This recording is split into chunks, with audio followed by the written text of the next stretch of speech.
Hello, everyone, and welcome back to The Rundown, where we talk about 2A news and conservative views. I will be your host today, Craig DeLuz, coming at you from the West Coast, the left coast, behind the Iron Curtain, otherwise known as the Sierras.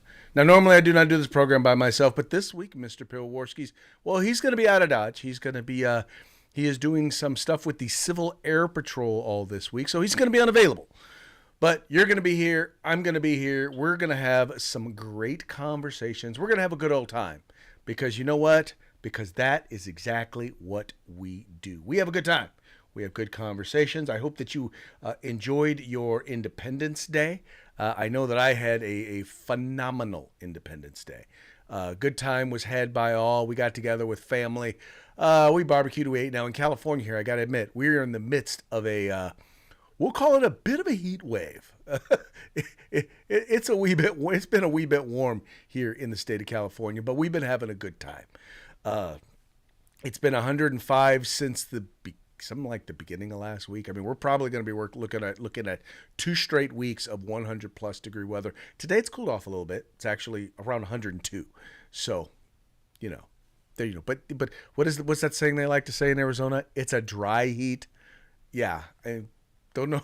I don't know about a dry heat, but it's hot. It ain't crazy humid. How about that? We'll go with that one. So anyway, it's just going to be us. So if you're watching the program live, that's at 3 p.m. Pacific, 6 p.m. Eastern. If you're watching us on YouTube, if you're watching us on Facebook, if you're watching us on Rumble, if you're watching us on Opslens, I'm following the comments. If you got something to say, you want to share a little bit about what we're talking about, go ahead and share. And if I can catch it and, sounds pretty good, I'll go ahead and I'll share it with the audience. So go ahead and chime in so that we can have the conversation. Now, as you know, before the conversation begins, we always got to handle business, and business starts with a quick shout out to our sponsors.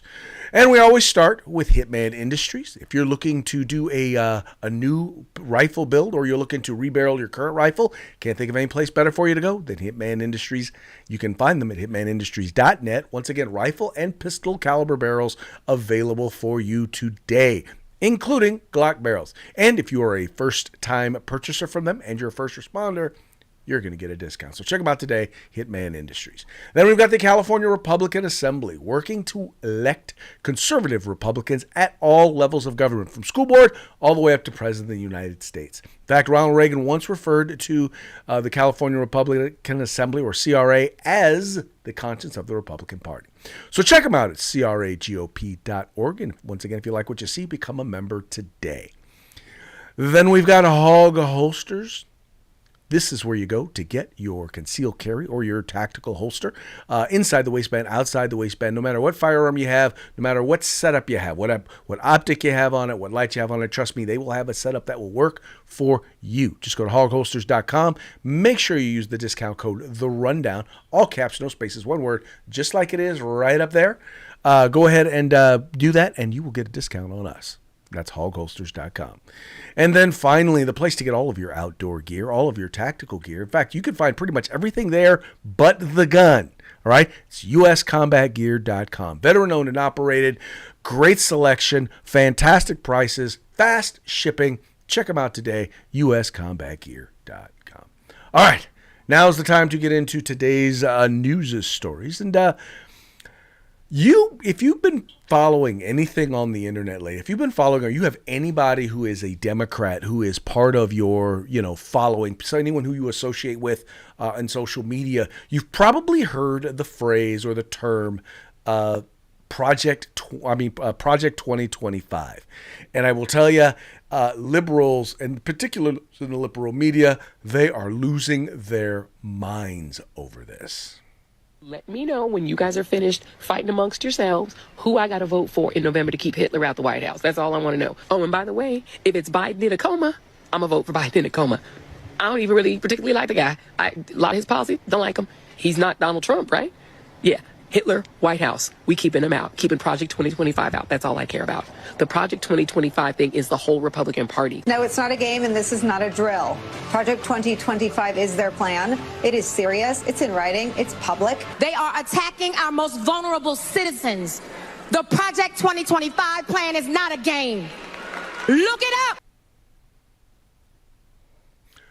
All right, now you probably recognize a number of those folks. The first one, I don't know what she did to edit her video, but she's trying to make herself look a little slender there. That would be Joy Reid from MSNBC. The other was a host from Martha Radich, I believe, from CNN. I could be wrong. And then the last one was Taraji Henson, who is an actress who was who was at the BET Entertainment Awards. In any case, they're all painting Project 21 as this crazy, what's the word I'm looking for? Attempt to re-enslave black people, to put women into sexual slavery and to take over and control their bodies. And in essence, it's really nothing like that. And I'll give you, I'll let you hear real quick just a little bit of a political analysis of what some folks are saying, once again, on the left regarding Project 21. Project 2025. Let's talk about Project 2025. Democrats have been sounding the alarm about this document, more than 900 pages. What is it, and what are Democrats so riled up about? I think critically, you should point out, this is not a campaign document. These are advisors, though, many of whom will probably be in a second Trump White House should he win in November. What it is it's on paper.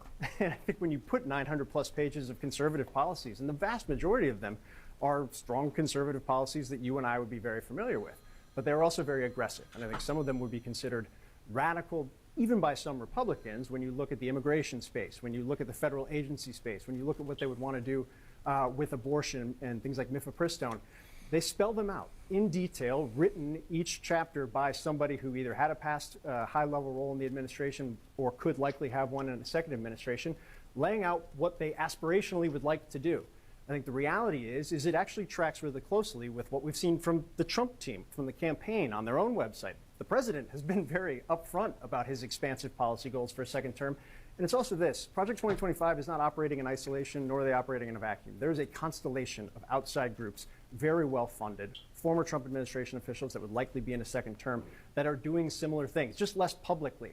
Trump would enter the White House, not only with those very loyal advisors, no John Kelly, no General Mattis, but also with a policy team that is far more fleshed out than we ever saw in a first term. And I think right there, I think, is the biggest difference. I think that you will find when it comes to exactly understanding what Project 2025 is. And simply put, Project 2025 is a recognition. It's a recognition by many on the right that there was a lot of time that was wasted during the Trump administration, during the first Trump administration, realizing that there were a lot of people who wound up in leadership, but also that who weren't necessarily prepared. We were not prepared to be running the country, and as a result, there were a lot of policy initiatives, a lot of things that Trump had promised that, quite frankly, never happened. And so, a group of conservative, both activists and consultants, put together this project called once again, Project 2025. Number one, bringing together conservatives, creating a database of conservatives. First of all, talking about policy. Victory through policy. In other words, let's identify some key policy initiatives. Now, we're not all going to agree on everything, but there are certain things that we may say we want to do. Here are some ideas, and if we're going to do them, these are the policies in terms of how we're going to do them. And this is the part that I think that's freaking a lot of the people out, because what they're trying to do and what they're trying to say is, well, they're trying to do this, and they're trying to take away a woman's right to choose, and they want to ban abortions. And then, you know what? Not everybody wants to do that. There are Republicans who want to do that. I'd be lying if I didn't say that. But I would also be lying if I said that all Republicans want to do that. No, they don't all want to do that. I would like to see abortion banned. I ain't going to lie to you. I would like to see it banned. But that's not what the Supreme Court did. The Supreme Court said it's up to the states. I would like to see, and when I say that, probably a better way to put it is this. I would like to see innocent lives protected. In particular, in this case, where we're talking in their mother's womb. Maybe I'm crazy like that. Maybe you call that offensive, call it whatever you want, but that's what I happen to believe. Anyway, the point being is that it offers some real policy solutions or directions, things that can easily be implemented, some by executive order and some by legislation. And so it's about putting those things in motion. The other thing it's about doing is identifying individuals and people who are, one, like-minded, but number two, who are interested in actually being involved and engaged and helping people to know what their qualifications are, so that we're not just getting some wackos. And quite frankly, every administration has their share of wackos that are running things in these particular places. Anyway, in administration, every administration has its share of wackos, every single one. That having been said, I think what this does is that it helps us to identify folks who already have a history, and by the way, in some cases, a record of success outside of the political arena in various areas, and then it will be in a position to be able to make a real positive difference on these policy issues. And that's what they're pushing at. That's what they're talking about. And I see nothing wrong with that. But here's the thing. And I think the reason why it freaks them out the most is for two reasons. Number one, they really don't have anything to run on.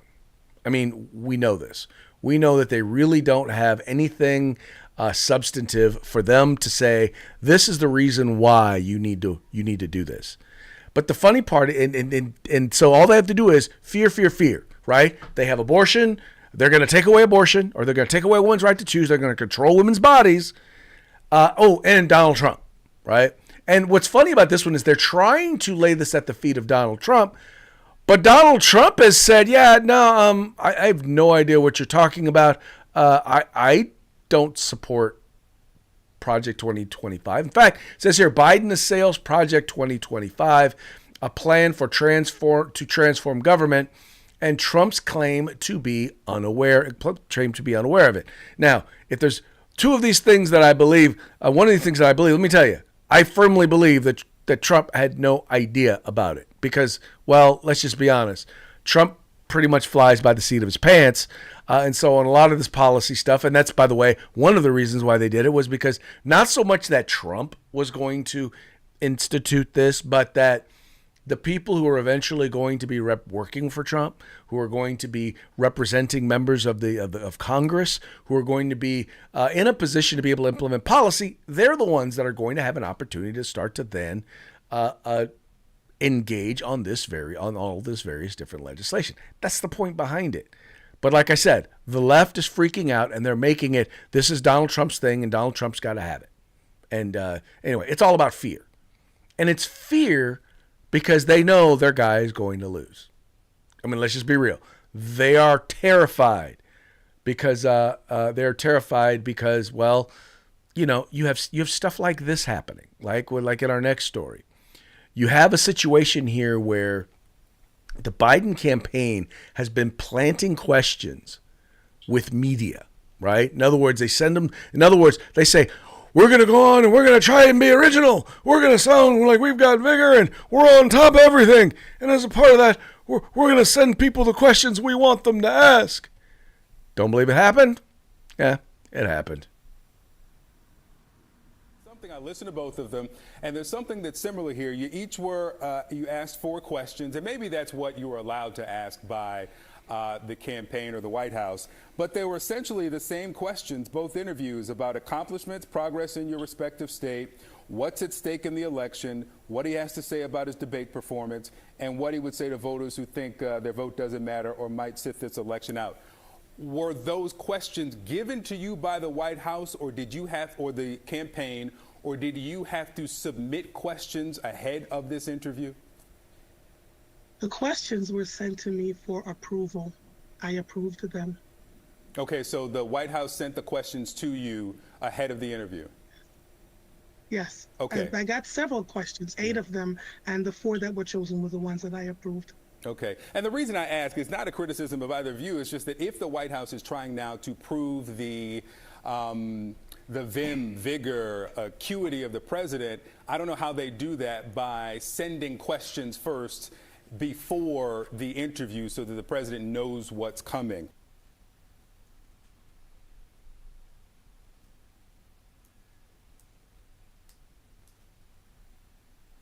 Now, I wanted to play this interview in particular for you because I wanted to give CNN some credit. Because at least CNN actually, they heard the story, they went and they got the radio show host, and they asked them and they confronted them on it. And what gets me is that they didn't see anything wrong with this.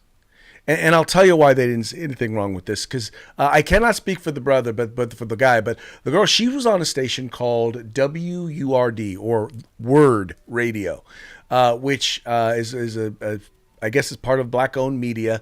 But the Biden-Harris campaign has invested a significant amount of money, at least compared to what's historically been contributed into ethnic media, in particular into black media. And it's kind of like Pfizer, right? Pfizer is the largest advertiser in today, period, on television. Largest advertiser, period. And that's one of the reasons why you hardly see any bad stories written by any of the legacy media on Pfizer. Because not so much that Pfizer says, well, we're going to spend this money with you and you better not write any bad stories. It's the higher ups in the company who are like, we don't want to piss off this major advertiser by saying something bad about them. So tell you what, we're just going to steer away from negative stories about them. Well, in this particular case, and that's what you're getting, quite frankly, in a lot of media. And I'll just say this because I've seen it. I've seen it with NNPA, which is the National Black Newspaper Association. I've seen it with a group of newspapers called Word in Black. Tried to connect them with some conservative commentators, because they were doing a whole bunch of commentary that was all anti-Trump, that was all pro-Biden. And really didn't represent the diversity of perspective that I know exists within the black community when it comes to electoral politics, in particular this year. So I tried to connect him with Project 21, which is a group of black conservatives who are conservative on issues. They really only deal with and debate really and talk about issues. So they don't endorse candidates. So they're not like they're supporting Donald Trump. They happen to support a lot of the issues that Donald Trump supports, but it basically would give a different perspective. Couldn't return a phone call, an email, wouldn't even respond to the connections that were made. Instead, what they did was they participated in and joined in a project with Word in Black, and this guy named Keith Boykin, who works for CNN, who's proceeded to write every week he writes a piece bashing Republicans, bashing Trump, or pumping up Joe Biden. And it is in the realm of sycophantish type stuff.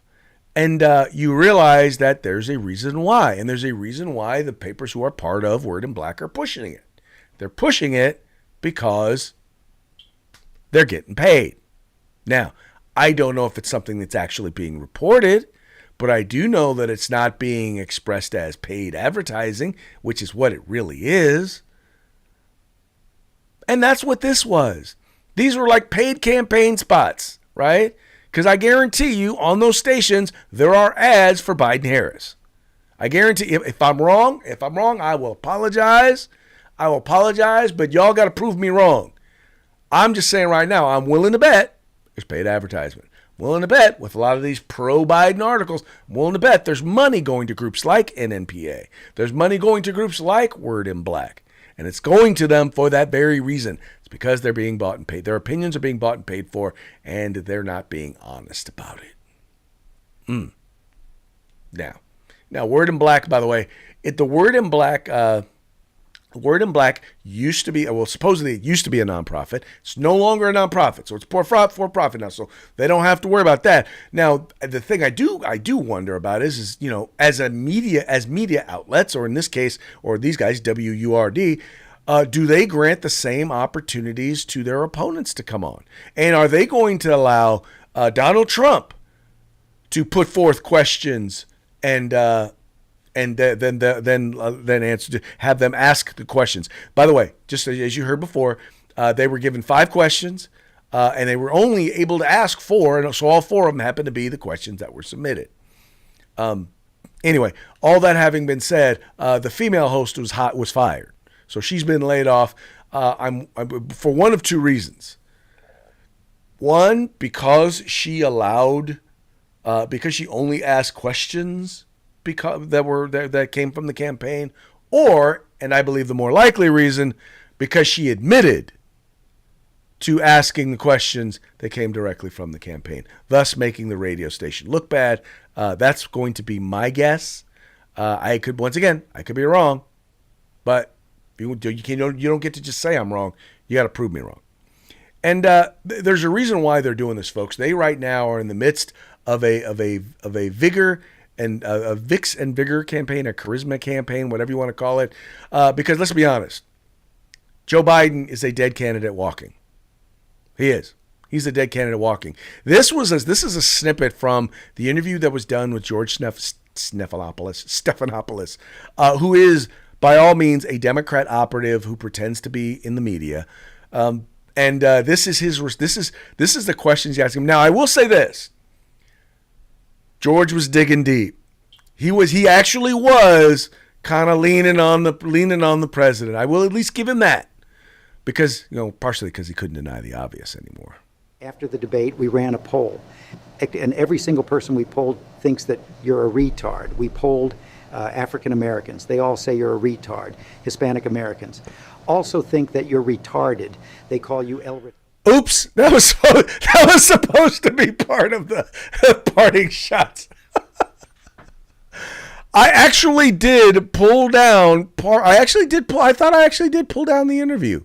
Not that one. Hold on. I know I've got the interview here. Here it is. Let me give you. Oh, okay, that was hilarious. Let me give you. What's your plan to turn the campaign around? You saw it today. How many people do you draw crowds like I drew today? You find me any more enthusiastic than today? Huh? I mean, I don't think you want to play the crowd game. Donald Trump can draw big crowds. There's no question about that. He can draw a big crowd, but what does he say? Who's he have? I'm the guy supposedly in trouble.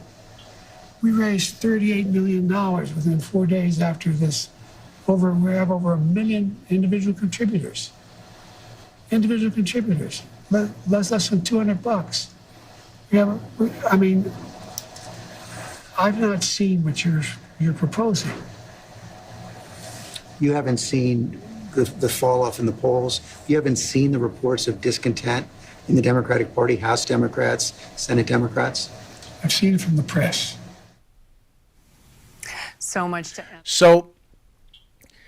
Once again, he's in denial. He's in complete and utter denial. Now, here's the thing. The problem is that he's probably believing exactly what his inner circle is telling him. And let's be clear now, folks. The inner circle is pretty much Hunter and Jill. And that's about it. Because nobody else is behind some of the stuff that he has going on here. I mean, reports are now, and by the way, the leaks are coming aplenty. Now, all of a sudden, this guy who, once again, they want us to believe was doing parkour and was factoring quadratic equations and was proving Einstein's theory of relativity behind closed doors. Now all of a sudden the real information about what's going on with him is coming out. You got a report here.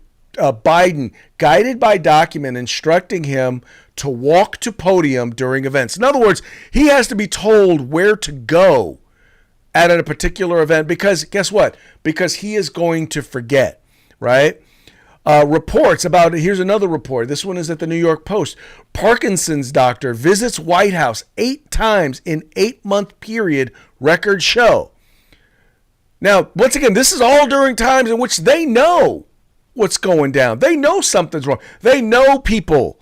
They know that people are questioning the president's fitness, but they don't care.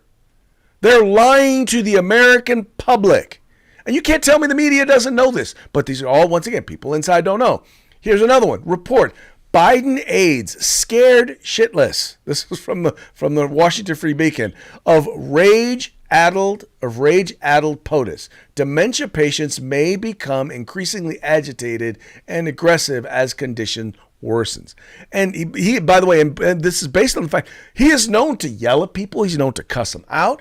He is known to just go after people, yell at people because, partially because he's suffering from dementia and doesn't know how to handle it. Folks, you've seen the interview, right? You do realize that this is a dead candidate walking. And the crazy part about it is the only way that they can get him out is if they can catch him in a moment of clarity, right? I mean, when he was asked if he watched the debate, he said, I don't think so. Either you did or you didn't. Either you watched it or you didn't. Or you watched it and you forgot. But if you watched it and you forgot, first of all, I watched it. I only watched it once, and I can't forget that train wreck. I mean, how many of you, I'm going to tell you, my daughter and her friend, who are both, by the way, both conservative, right? They're both conservative voters, but they don't engage and talk about politics on the degree that I do at all. And even they were talking about, I'm walking by, my daughter's talking, and she's talking about it. They're talking about what a train wreck it was because it was that bad. Now, if you had seen that train wreck, oh wait, let me clarify. If you had been in that train wreck, you'd think you'd remember it. You think you'd remember the replay of the train wreck that you were in. But Joe Biden doesn't remember it. And of course he doesn't remember. Of course he's not going to say that he remembers it. Because he didn't know, you know what he didn't remember? He didn't remember the answer that he was given. The answer that he was told when they asked you about this. He had no idea what to say. And that's kind of sad. But and once again, folks, and I want to remind you, the thing that is sad is not that this guy is the Democratic, right now the presumptive Democratic nominee for President of the United States of America, but that he is the current President of the United States of America. And what we're seeing, the entire world has seen. And now you've got world leaders coming out saying, oh yeah, we saw all that. That was bad. That was, we've had to guide him around when he shows up to our place, when he shows up to events where we're at. And we've had to kind of direct him because he's just not, he's just not all there. So world leaders, including our enemies, know that guy, that guy's our president. And they know that if they're going to strike, they better strike while the iron is old. Yeah, I know. I'm sorry. If it weren't for the fact that this is our country, folks. That I would say this is not funny. It's funny, but it's not funny. And once again, I will continue to say I blame the Democratic Party. I blame the Democratic Party leadership. I blame members of Congress. I blame the mainstream media who all knew this. They all knew. There's no way you didn't know. I'm not part of the mainstream media, right? But I've seen enough videos. I've read and I've heard and I listened to enough speeches. I listened to him enough. I've just paid attention. And I knew that this was not the exception. That debate, that wasn't the exception. That's the norm. That's the norm. And now the truth has come out and y'all are scared as hell of it. Anyway, moving right along. Oh man, see, now I messed up. So it's judge. It's supposed to be judge makes major ruling protecting Alec Baldwin. Can't believe I messed that one up. But yes, I did. I guess I was in a hurry. Anyway, moving right along. So Alec Baldwin, who is on trial or going to be on trial for a shooting that occurred on set of a movie that he was filming called Rust. Well, he just got a major ruling in his favor. And I'll read a little bit of it for you here from, this is from Fox News. It says, in an early legal win for Alec Baldwin, the judge presiding over his New Mexico involuntary manslaughter trial ruled Monday that prosecutors can't introduce evidence of his status as a producer on the film, Rust. Judge Mary Marlowe Summer granted the defense's request to bar the state from introducing testimony about Baldwin's role as a producer of the Western film Rust, allegedly allowing him to act recklessly and to flout gun safety protocols. Quote, I'm having real difficulty with the state's position that they want to show that as a producer, he didn't follow guidelines, and therefore, as an actor, Mr. Baldwin did all these wrong things. The judge said at a hearing in Santa Fe's First Judicial District Court. The probative value is not substantially outweighed by unfair prejudice and confusion to jurors. Now, all right, so while I will wholly admit I am not a big time Hollywood actor, I've been involved in a few films. All right, I've been involved in the film industry mostly as an amateur. It's more of a artistic passion of mine. But I've dealt enough in the movie business to know and understand that the effect that a producer, in particular an executive producer, has on a film set. When you are the actor, you are the, for lack of a better term, the help, right? You are the employee, right? You are given certain information and you are then required to then fall in line and do what you're supposed to do or do as you're directed, right? When you are management, right? You're not just responsible for you're not just an actor that is there that, well, if you set a good example, great. If you don't, you don't. But when you're a producer, how you act and how you maintain and how you carry yourself is a pretty big deal. You know, you have a greater degree of responsibility for things that go on set, right? Because you're not just an actor getting a salary, but you're also, as a producer, you're getting a percentage of the profits, for lack of a better term. Usually they're based on percentage of profit. You invested into this film, therefore you get a partial return on the investment. In some cases, that investment is simply the use of your name. Now, I don't know that was the case in this case. It may very well be. But I will say this. The fact that it is not probative, the fact that it does not add to the prosecution's argument, demonstrates a fundamental misunderstanding or lack of understanding of how film works, of how film industry works, of the value of that. And all I know is I think it is important that they do, because that means he's the one who helps sets the safety protocols. And that means that he additionally should have known what the safety protocols were. So not just as an actor who was briefed on how to safely handle firearms, but as a producer, you helped set those guidelines. And he ignored it. So he ignored it. He ignored the very rules that he was in part responsible for putting in place, and therefore should bear a greater degree of responsibility. And I think that's all that the prosecution is trying to point out here, is that he bears that greater degree of responsibility. Ain't nothing wrong with that, but it just sounds to me like a judge who's trying to favor dude. I'm looking here now. I'm gonna go back and look at the article real quick. I want to see. Let's see. First, probe jurors. Yeah, it does not say who he's appointed by, which basically tells me that he's probably appointed by a Democrat, probably Clinton or Obama, or who knows, maybe even Biden. But that's pretty much what it tells me. Is anyway. Anyway, the point that I guess that I'm making here is just that dudes should be tried. That's information that I think the jurors need to have. And the fact that the judge is not going to allow them to have it is in part going to prejudice them in favor of the actor. So I don't know. I guess in any case, if someone is going to be prejudiced, I guess some people believe that no matter what, if they're going to be prejudiced, they should be prejudiced in favor of the defendant. I don't know that I believe that, but you know, I'm not the judge. All right, moving right along, we've now reached the point of our parting shots. Parting shots are brought to you by Hog Holsters. Just go to hogholsters.com, use the discount code The Rundown, all caps, no spaces. Get your hog holster today. Okay, now we're gonna go ahead and play this one as the mock debate or the mock interview. Yeah, the one I kind of played for you earlier. Check it out. After the debate, we ran a poll, and every single person we polled thinks that you're a retard. We polled African Americans. They all say you're a retard. Hispanic Americans also think that you're retarded.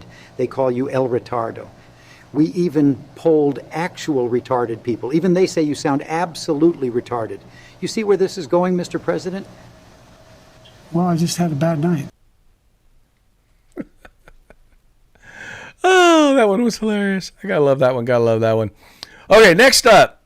This next one comes to you from the Babylon Bee. It says here, Biden to extend his sleep schedule to 24 hours a day. Now, by the way, this was in response to, and you may or may not have seen the thing where they basically said that his best time was from 10 a.m. To 4 p.m. And they're trying to now, they were planning on then expanding not so much those hours, those timing, but other times so that they could he could get more rest. So they're looking to add more to his sleep schedule, which I honestly don't. I don't know how much more are you in fact going to be able to add to him? How much more time are you going to spend? Are you going to give him to sleep? I don't know. I'm pretty sure that you're not going to be able to. Well, it's not going to get any better. But anyway, here's another segment. And this is from another interview that was done. And this is a parody, so I'll just share that with you. Just another excerpt from the same. It's another excerpt from the same interview. Sleepy Joe, you ready? I'm going to keep this short because it's 4 p.m. and I know it's way past your bedtime. Your performance against Donald Trump at the debate was abysmal, to say the least. Nobody's fault, mine. No shit, Sherlock. It's obviously your fault. Whose else's fault would it be? The hell's that smell? Did you poop in your pants, Joseph? I don't think I did, no. Are you sure? Yes. Joseph. Yes. Whatever. I still think you did it. Look, George. My name is Vinny. George. It's Vinny, you moron, not George. Oh, good stuff. And then finally, Associated Press. And I think the reason why they're singling out the Associated Press here as well, if you looked, they said Biden sharp, except sometimes he's confused. Anyway, that was a headline they actually had. It says here, this is a new headline. Biden is often alive and conscious, but sometimes mostly dead. Yeah, that's our president. That's the Associated Press. And for those of you who don't read the Associated Press much, you're not missing anything. That's probably a pretty good example of what you are missing, which is basically liberal left-wing talking points. Anyway, with that, that's going to come to conclude our program. But before we go, you know what we got to do. Quick shout out to our sponsors. All right, we're going to start off here with Hitman Industries. Just go to hitmanindustries.net. Rifle and pistol caliber barrels available for you today. We've got the California Republican Assembly. If you want to be a part of California's future today, join CRA. Then we got Hog Holsters. Go to hogholsters.com. Use the discount code The Rundown and get your Hog Holster on a discount. And then finally, the place to go for all things tactical except the gun, uscombatgear.com. That is going to bring us to the end of today's program. As I noted before, it's just going to be me and you tomorrow. So make sure, tell your friends, tune in. Let's have a good conversation. I will look forward to seeing you mañana. Y'all take care.